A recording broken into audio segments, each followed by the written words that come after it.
14வது நாள் அவன் தம்பி வந்துட்டான்டா மிலிட்ரிக்கு அப்படின்னு துப்பாக்கி படத்துல விஜய் சொல்ற மாதிரி வலைபேச்சு டீம் ஒரு பொய் மூட்டையை அவுத்து விட்ட 24 மணி நேரத்துல வலைபேச்சு டீமை செருப்பால் அடிச்சிருக்காங்க ஜெயிலர் டீம்.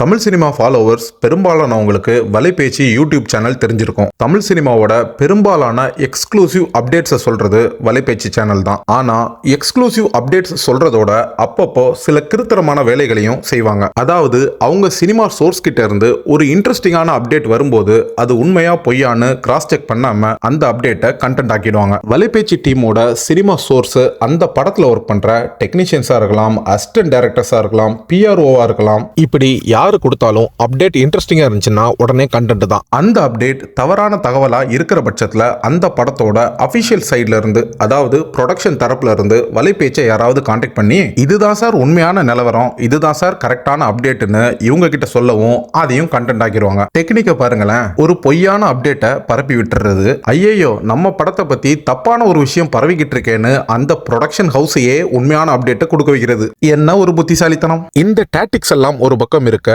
ரீசெண்டா வந்த ஜெயிலர் 2 அனௌன்ஸ்மெண்ட் ப்ரோமோ வீடியோவை பார்த்து வலைபேச்சு டீம் ஒரு விஷயத்தை அடிச்சு விட்டுருந்தாங்க. 4 நிமிஷம் ப்ரோமோ வீடியோல ரஜினி ரொம்ப கொஞ்சமா தான் காட்டப்படுவாரு, அதுலயும் முக்காவாசி அவுட் ஆஃப் ஃபோக்கஸ்ல தான் வருவாரு. ஆஸ் அ ஆடியன்ஸா எனக்கு அந்த ஜெயிலர் ப்ரோமோ செமையா இருந்துச்சு. I am sure Rajini fans எல்லாருமே பயங்கரமா என்ஜாய் பண்ணிருப்பாங்க. ஆனா வலைபேச்சு டீம் என்ன சொன்னாங்கன்னா, யாரோ அடிச்சிட்டு இருக்காங்களே, ஜெயிலர் 2ல ரஜினில அடிக்கணும்னு நான் பார்த்துட்டே இருக்கேன். எங்க இடையில எல்லாம் அந்த ரஜினி மாதிரி ஒருத்தர் வருவார், அது ரஜினி இல்லையங்க, டூப்ல. விளையாட்டாகவோ யூகிச்சோ சொன்ன மாதிரி எல்லாம் தெரியல, சும்மா ரஜினியை கொஞ்சோண்டு காட்டிட்டு மிச்சதெல்லாம் டூப்பை காட்டி ஏமாத்துறாங்க அப்படின்னு ரொம்ப ஷோராவே சொன்னாங்க. அது நல்லா தெரியுது, டூப்புங்கிறது தெரியுது, அதை மட்டும் கொஞ்சம் கரெக்ட் பண்ணிருக்கலாம். அடுத்த 24 மணி நேரத்துல பொலேர்னு கண்ணத்துல அடிச்ச மாதிரி சன் பிக்சர்ஸ்ல இருந்து ஒரு Jailer 2 update, Jailer 2 promo making video. Valaipechu team எந்தெந்த அவுட் ஆஃப் ஃபோக்கஸ் ரஜினியை டூப்னு சொன்னாங்களோ அத்தனையும் ஒரிஜினல் ரஜினிகாந்த். நான் ஏண்டா நடுஜாமத்துல சுடுகாட்டுக்கு போகணும்ன்ற மாதிரி ரஜினி ஷூட்டிங் ஸ்பாட்ல இருந்தும் அவங்க ஏண்டா அவுட் ஆஃப் ஃபோக்கஸ் ரஜினிக்கு டூப் போடணும், இந்த மாதிரி சினிமா மேக்கிங் கூட தெரியாம தற்குறித்தனம் பண்றது வலைபேச்சோட இன்னொரு ஹைலைட். அது ரஜினி தான் ப்ரூவ் பண்றதுக்காக சன் பிக்சர்ஸ் இந்த அப்டேட்டை விடலனாலும் இந்த ஜெயிலர் 2 மேக்கிங் ப்ரோமோ வீடியோவை பார்க்கும்போது நமக்கு என்ன தோணுச்சுன்னா, நீ கேட்ட ஒவ்வொரு கேள்வி என்ன செருப்பால அடிச்ச மாதிரி இருக்குடா. மாதிரி இல்ல, உண்மையிலே செருப்பால தான் அடிச்சது.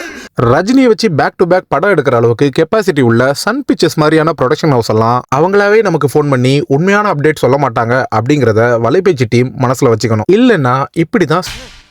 வீடியோ பிடிச்சிருந்தா லைக் பண்ணுங்க, இதே மாதிரி சினிமா வீடியோக்களுக்கு சப்ஸ்கிரைப் பண்ணுங்க. See you soon.